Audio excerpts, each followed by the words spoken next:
Hey, how's it going, everyone? This is Coach JC. Everyone gather around for a good one today. Today's topic is why do men suffer in silence?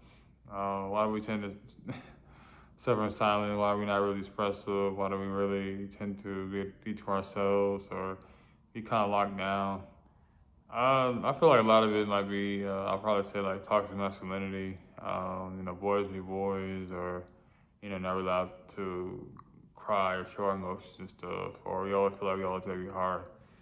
But deep down, that's not good. It's not healthy for us on the long run. It's good to communicate. It's good to express your feelings. It's okay to go to that dark place for momentarily, but it's good to rise up and to go in a different direction. I can't. I'm not the person to get mad, upset too much longer for a long period of time, and maybe for a few hours, even for a day or two. But for the most part, I'm really just happy, going whatever going on in my life. Always looking at the good parts of life. Never looking at the bad parts of life. Life could be going crazy right now, but you know what? I'm always gonna find some good parts about life. I'm always gonna be thankful and grateful for any opportunity that I have. Yeah, like I said, we suffer in silence. We got so much going in our minds. Especially when we have the titles of, husband, father, son, the brother. You have so many titles, accolades that we have. What I'm saying? Being a husband is like, you're like, the pressure of just being the husband. You might not even seen your husband. You might not even seen your mom and dad, or you may not seen family dynamic growing up. You're trying to compete to that. Trying to be set the example, and that could be a lot of pressure for a lot of men. Being a husband, being a father. Like I said, it's, your father.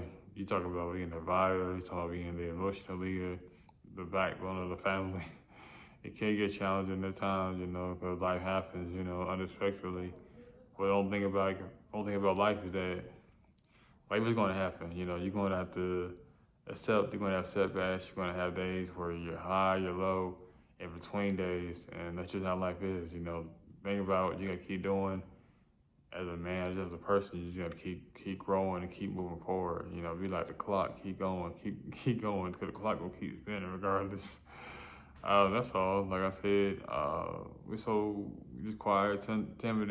A lot of us like say to ourselves, but that's really our problem. We need other men uplifting us. We need other men pouring into us. A lot of us, like I said, we have a father wound, or we didn't really feel loved. We didn't feel protected. We felt abandoned as a child. It's kind of that's poured onto a lot of our adulthoods, and it's getting involved with our relationships, our marriages, etc. So, like I said, just be patient with men. Like I said, come down to that. If you get a man not really expressive, not really talkative, like I said, you don't know, man, thinking about 10 million things all at once. He just don't say, I'm good, I'm okay, I'm fine. Like, you don't know what man going through. Just the pressure each and every day to keep going, even on days that he don't even feel like going up, getting up. He still gets up. He still makes it happen. You know what I'm saying? He's trying to focus on your finances, trying to focus on your work ethic, trying to focus on raising the family. What I'm saying? It's like the silent battle. Like, you want to make the money, but then it's at the same time though you want to be there for your children. You want to be there all the basketball and ballet practices and stuff. At the same time though, you still have that grind mentality where you just want to grind, just keep going, run the score up. So it's like that's really the difficult part. When it comes down to the fatherhood and being a husband and everything, because like everybody wants your time. Your children want your time, your wife wants your time, job wants your time. So it can be a struggle. Like I said, it's good to exercise, it's good to have deep breaths, deep conversations, good to meditate, good to do yoga, it's good to pray a lot, give a lot of stuff to the Lord too, pray a lot in silence, and just like I said, take a few days off of work just to get a break, get a relief, because you might need that. You get your massages, just something to depress, get you some long walks in, something to depress, and something to get you some decompress, get yourself in a nice headspace. Because like I said, you're not right mentally, emotionally, then you gonna be bad for your family, your kids, your wife, your family. So you gotta make sure you're in the right mind frame. But yeah, that's all I really gotta say for this video. Until next time out, Coach AC.